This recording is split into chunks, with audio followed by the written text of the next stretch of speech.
Many guys been around me for a while now. No, I'm pretty honest. Um, I'm really proud of our kids. Hard game against the defending national champions. Um, you know, hate that we missed out on an opportunity to finish it. I thought our fans were tremendous, specifically our students. They keep showing up for these kids, and I'm just thankful to be their coach. So obviously this thing's winding down for us all, and try to capture every moment we can. So that I opened up. Mike, what was your vantage point of Ice's shot at the end of regulation? I didn't see it. Okay. I never saw it. I didn't see the replay. So I look forward to kind of seeing what happened there. Any kind of emotions going through your head then when your team starts to celebrate like they think they won and the arena goes crazy? Yeah, I mean, obviously I try not to be that reactive, and I really didn't know what all was going on. But I wanted to make sure that we weren't going to be in a situation where we got penalized for them coming on the court. So that was really the main thing going through my mind at the time. Is it hard to come back from that kind of emotion on a shot like that? I don't know. I mean, haven't given that much thought, to be honest. I thought we played overtime fine. You know, obviously we lost the overtime period by 2. I thought we got a couple really good looks. Didn't go in, and they made some tough ones. I mean, at the end of the day, the game's always been about players making plays. Their guys made some plays, and you know, Kendra made 2 really difficult shots, which is why he's a all-league kid, and you know, pat him on the back, and next time you get a chance, you try to do better. What the plays Ice made though? Yeah, he made some great plays on both ends for us. Finally, kind of got Flagler under control a little bit for us, but he was a warrior. Coach, how was it to see Isaac set 1,000 career points? Yeah, you know, I don't really pay attention to those type of things during the season. Something we'll reflect on, obviously, as we look over his career when it's over here in a couple of weeks. The kid's done a lot of cool things. He's been a part of a lot of ups and downs, and I'm happy for him. Did you expect Flagler to play tonight? I always expected other teams' best players to play, so yeah, I mean, we try to prepare for the team to be their best when they play us, and so we try to prepare for him and Crier, and you show up and you make the adjustment after that. They zoned you guys in the second half. There's no moral victories or whatever, but is that a compliment somewhat to how well you guys are playing that the number 10 team in the country, the defending national champs, had to zone you guys to get it under control? Yeah, I don't know. It's coaching, you know. Dude has won a national championship. I would imagine he knows how to make an adjustment in the middle of a game to try to give his team a chance. I think we handled it great to start. I thought we got comfortable and we got some, you know, good looks. We got the ball in the middle. We got the ball to guys who can make shots from the outside, and just didn't make enough great plays there to take care of it. What do you think of Musa tonight and the way he played on both ends? I thought it was good, you know. Again, it's never lost on me, as hard as it is to lose. To watch guys make progress. I'm not one of those people that is all or nothing. You know, we either win and everybody's terrible, or we, you know, whatever. You know what I mean? But he's getting better. I think he's made leaps and bounds improvements over the course of the season, and you'll certainly look forward to continuing to have an opportunity to work with him. He's a 5-star guy, like all everything, expected to be in the NBA by now, coming out of high school. What does it say about him? He's gotten injured in the last 2 games to, you know, want to come back out and want to play with his team. He's a competitor, you know, and you guys, I don't know if you guys remember this, but the day we found out about his mom passing, it was about 2 hours before game time that day. And he didn't play much, but he sat on the bench and wanted to be there for his teammates. So I think it also shows that he's a unselfish kid who cares about other people and tries to help the people he has an opportunity to. And we actually, I think, because the game was close, we actually put him in and defend a baseline out of bounds late in the game. But that shows to me his character. He cares. And when you have that kind of care factor with the talent and work ethic, he'll get where he's supposed to go eventually.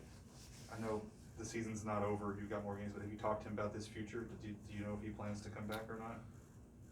It's just not. It's not an appropriate conversation, you know. But the time will come. We'll have that conversation when it's necessary. That final sequence in overtime where you had the ball down 2 with like 12 seconds left, had a timeout, could have called it. By not calling it, is that just, did you like what you had out there, or not want to slow the game down at all, have to inbound again? What went into not calling the timeout? Yeah, I mean the only sub that we could have made, right, was Avery on the bench, but he's fouled out, right? So you're not gonna sub. You maybe catch them scrambling a little bit. We got Bryce Williams downhill and then got the ball to BT, and I felt good that both of them had an opportunity to go make a play for us, right? So you got your two best playmakers, and then BT got bumped and kind of thrown off his path just a little bit, maybe a little excessive, and it's 2 seconds then that not a whole lot you can do. So obviously we didn't get the shot we would have preferred, but I did like the way that things flowed up until that point. I know you said the 1,000 points thing. You'll reflect on that later, but he's the first player with 1,000 points, 600 rebounds, 400 assists in program history. How does that kind of stat hit your ear? Yeah, I was around some really great players over the weekend, and so to think about him being the first one to ever do that says a lot about the time he spent here, the amount of production he's been able to have, and obviously he'll go down in our books in many ways as somebody who made a significant impact on where the program was when he got here versus where it's going to be when he eventually leaves. Mike, on a topic not about this game, I'm sure you saw the Michigan stuff yesterday. Kind of, what are your thoughts on that? And are you concerned with any kind of handshake lines? Not that there was any issues tonight, but I mean. Yeah, I don't know if I've ever had an issue in the handshake line. I've been around basketball since I was 6 years old. My stance on the whole thing, and obviously the leaders in that situation have spoken. I'm pretty sure everybody saw it. It's been a punishment handed out. As coaches, we have an obligation to be above, the fray and to steer clear of anything that would show that we shouldn't be leaders of young people. And I don't think either one of the coaches are absolved of responsibility there, to be honest. Obviously, Juwan was the more aggressive of the two head coaches. But neither one of them were representative of what I hope to show when I'm in this position, is that young men are supposed to be able to look up to us as an example. And, neither one of them did that in that situation. Mike, I mean, players, coaches, it seems there's just been a proliferation of these incidents lately, and not to put you on the spot, do you have any inkling as to why maybe it's cropped up this year, past season? No, I don't know. And I don't know if I'm aware of that many. Obviously, I'm aware of the one with ORU a week or two ago. I can't remember exactly when it was, but I don't know of a ton of them. It doesn't happen very often. I think that's just the facts. Now, I think people just have to be more responsible. I mean, we're in positions where, there's a lot of stress and pressure on these jobs. I get that, but never ever should a coach display that kind of behavior. It just shouldn't happen.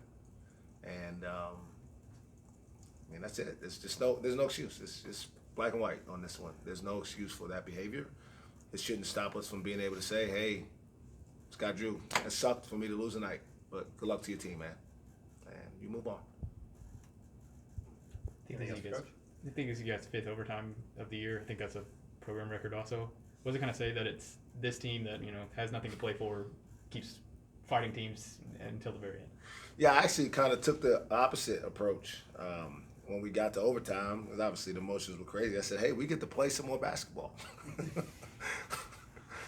Even if it's just 5 more minutes. The 5 minutes that wasn't on our schedule previously, right? So we'll take it. Obviously, it's a really competitive league.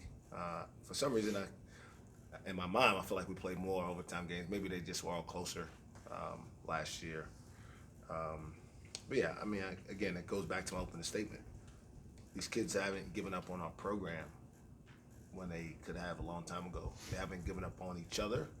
They haven't given up on our staff. They haven't given up on themselves, even without a whole lot of things to be hopeful for.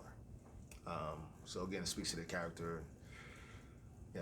Our record doesn't reflect that I should be super happy or pleased, and I'm not happy with the record. but I mean, everybody in this room is well aware of what's going on with this team, and to have them continue to show up and do that work is truly remarkable. I'm not sure I could do it. So